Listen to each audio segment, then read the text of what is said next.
that gold was in a runaway, and that threatens the survival of the dollar. The dollar had only been a fiat currency for 8.5 years, and they were trying to get gold under control. But gold is a huge market. It takes a lot. Now, in the silver market, it was I don't know the exact size back then, but it was around 1/300th of the size of the gold market, something like that. There are times, though, where it's only like 1/30th of the gold market instead of 1/300th. It was much easier to control. And then the Hunt brothers had a major concentration. So they had basically a scapegoat, and they had somebody that had a major concentrated position that they could break if they kept on changing the rules. So they went up and they kept on increasing margin requirements and increasing margin requirements. But still, it did a breakout. The precious metals market is undergoing a subtle but significant change that most people are still unaware of. The true tension is rising beneath the surface of gold and silver, while the focus is still on stocks, artificial intelligence, and cryptocurrency news. Mike Maloney cautions that this is precisely how significant monetary resets start, that is, with little systemic anomalies that only a select few are aware of. According to Maloney, the global financial system is in a difficult position as a result of decades of money creation, unending debt, and fake interest rates. In an attempt to print their way out of every crisis, governments and central banks have eliminated the market's natural pricing signals. Up until now, gold and silver, which were once reliable indicators of worth, have been repressed, warped, and misinterpreted. He notes that gold has been subtly reaching new highs in a number of different currencies, indicating that this is a worldwide issue rather than merely a local one. Maloney believes that because to dwindling supply, rising industrial demand, and record-level global debt, silver may be in position for a significant repricing once reality ultimately overcomes interference. Be sure to like, subscribe, and hit the notification bell for more insights into gold, silver, and precious metals investing. Gold and silver. And right away after this happened, whether this is the issue or not, it doesn't really matter. I'll show you later. All the silver people came out and said it's silver that broke the system. They shut all of this down because silver is out of control. And that is a reasonable possibility. We've got very, very low stocks in London and so on. The supply-demand fundamentals for all of this is, so it was blamed on a cooling issue, that this data center had exceeded its capacity to cool. Now, there's some good evidence that may be the truth, but I'm going to show you later that it does not matter. But this was an exciting day, and there's some other things. Silver has basically done a breakout, so you need to watch this to the end. Anyway, we need to cool off the silver market, reposition to avoid silver exploding higher. So this is the translation, a cooling issue. Actually, I'm not sure if it was silver that caused this. I don't think so. But like I said, it doesn't matter. But all of the silver people came out and immediately attributed it to silver breaking the system instead of the system just breaking. Anyway, Gray Rabbit Finance, Hansa Czerny, and he could be right. Hansa has had some great information lately. Shanaka says that it wasn't the silver breaking the market. It wasn't a cyber attack. It was basically that, and by the way, 90% of global derivatives trading stopped. Not hacked, not manipulated. The cooling system failed in a single data center in Illinois. And he goes into the amount of power that this is sucking, and that these servers, this data center, was actually designed for 2015 capacity, and it really hasn't changed. And here it is, 2025, and the amount of data and processing going through this far exceeds it. But this is the tweet that I would like you to read. It is long. We will try to include the link at the end or down in the notes below. But silver's bull run hit a CME circuit breaker, but the cycle won't stop. And basically, Ben Rickard is putting out the evidence here of why this cycle won't stop. And the great part is down at the end here. He says, money is unraveling. He means currency here. Money is unraveling. Confidence is eroding. price signals are returning, and silver, which is money, is the underestimated monetary metal. Monetary means money, is leading the way. The bull run didn't pause, the exchange did. That tells you everything you need to know about where this cycle is going. And he has nailed it here. Please read his tweet. It's long, but it's not that long. It's going to take you 2 minutes. So now they haven't even started the shenanigans yet this month that they were doing last month and the month before. So this is from Nick Laird at Gold Charts R Us. On 9/13, gold margins were raised by 6.7%. If you remember back then, gold was moving first. Silver wasn't taking off yet. It wasn't breaking into brand new all-time highs like it is now. So that was 9/13. Then 9/25, they raised gold margins by 6.3% and silver by 6.7%. And then 10/9, they raised gold margins by 5.9% and silver margins by another 9.4%. Then 10/16, just a few days later, a week later, they raised gold by another 5.6% and silver by another 8.6%.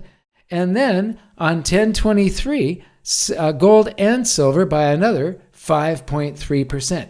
They haven't even started this shenanigans yet. You're going to want to hang on until the end here because I'm going to show you how this reflects on the 70s bull market. Now, in looking at the price here, we are up at some amazing territory here. We're right near the highs while this is being recorded. But if you look at this, the orange line is the 50-day moving average. And look at the support that it has given this all the way across. The green line is the 10-day moving average. And the 10-day moving average, you'll notice on uptrends like this, that it gives great support on uptrends, and when it breaks it, we're in a little pullback. Well, it's given great support now every once in a while. Gold and silver and almost everything else in the markets needs to come back and visit its 200-day moving average. But that is a much more rare event. Mike Maloney stresses that short-term headlines, such as a data center overheating or a brief interruption in silver trading, shouldn't divert people. He acknowledges that the complete specifics might never be discovered, but he does not think silver was the direct cause of the outage. He clarifies that the larger, long-term picture emerging in the precious metals market is far more significant. Authorities attempted to curb the price spike at the time by increasing margin requirements, restricting positions, and ultimately imposing a liquidation-only regulation on traders, which meant they could only sell and not buy. Silver prices plummeted as a result. Due to the strong relationship between gold and silver, the abrupt decline in silver also caused a peak in gold that same day, which helped to calm the markets and stabilize the US dollar. Maloney notes that the present silver breakout is occurring at almost the same time on the calendar as it did in 1979, which is what makes today so intriguing. This timing, along with years of money printing, growing global debt, and depreciating currencies, raises the possibility that history is about to repeat itself. Make sure to like, subscribe, and click the bell icon to get notified whenever we upload new content. The main point, though, isn't to pay attention to all of the short-term noise. Yes, some servers probably overheated. It probably wasn't silver breaking the market, but I don't know that. I can't confirm it. Maybe it was silver, and maybe this is all an excuse. I doubt it, but because they didn't pull the other shenanigans yet. I'll get to some even greater shenanigans that they can pull when I do a comparison of today's market to the 1970s. But keep an eye on the big picture. In September, I drew you these charts. This is the big 45-year cup and handle pattern that I believe I was the first one to identify, but it hadn't broken this yet and confirmed that we were off to the races. Here it is in linear format instead of log, just to show. This is the big old beer stein. Cheers. But in keeping an eye on the big picture, I want to compare this to the 70s bull market. So here you've got 1979, the last year of the 70s bull market, because it ended January 18th, 1980. So this is to January 19th, 1980. And it was 49.45, all of these, because Stock Charts doesn't have the intraday data. but that was the close. It actually reached 52.50 intraday. But if you look at what's going on here, it was rising and rising and rising. Now the Hunt brothers had a major concentration in the silver market, and it is my total belief that because the Federal Reserve was involved in some of these decisions, Paul Volcker, but it is my belief that that gold was in a runaway, and that threatens the survival of the dollar. The dollar had only been a fiat currency for 8.5 years. And they were trying to get gold under control. But gold is a huge market. It takes a lot. Now, in the silver market, it was I don't know the exact size back then, but it was around 1/300th of the size of the gold market, something like that. There are times, though, where it's only like 1/30th of the gold market instead of 1/300th. It was much easier to control. And then the Hunt brothers had a major concentration. So they had basically a scapegoat, and they had somebody that had a major concentrated position that they could break if they kept on changing the rules. So they went up and they kept on increasing margin requirements and increasing margin requirements. But still, it did a breakout. So here we have roughly $6 at the beginning of 79. And then we've got 1750, higher than 1750 here, in September. And then at the end of November, just like today, this is, what was that, 43 years ago, something like that.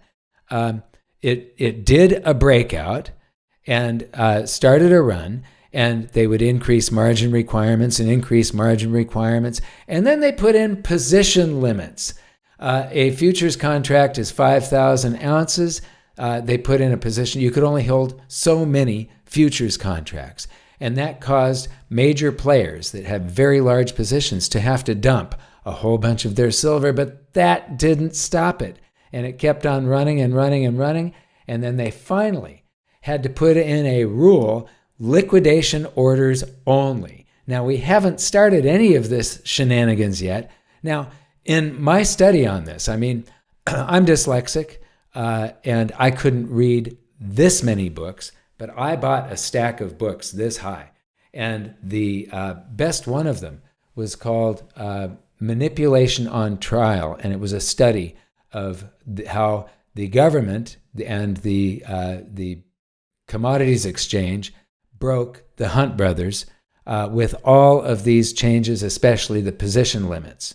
And this actually caused the bankruptcy of Engelhard Refinery. It was a huge scandal, and there were trials afterwards. But they couldn't prove anything. But during these trials, it was found that most of the people running the commodities exchange were heavily short silver, and they were being driven. Basically, if they hadn't stopped it, they eventually would have gone bankrupt.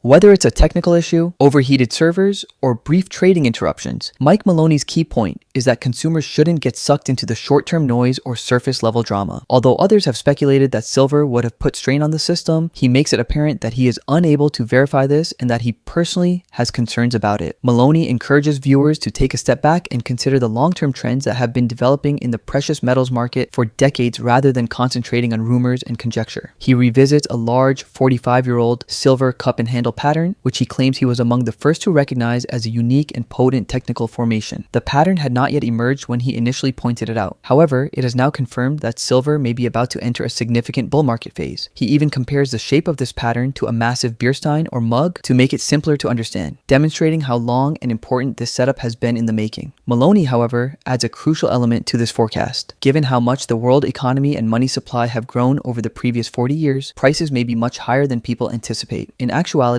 we might have to mentally move the decimal point one place to the right in order to compare today with 1980. In other words, in a world full of newly minted money, what once seemed like an unthinkable price for silver may now be far more reasonable. If you enjoyed this video, don't forget to hit the like button, subscribe to our channel, and turn on notifications so you're always up to date. Thanks for watching.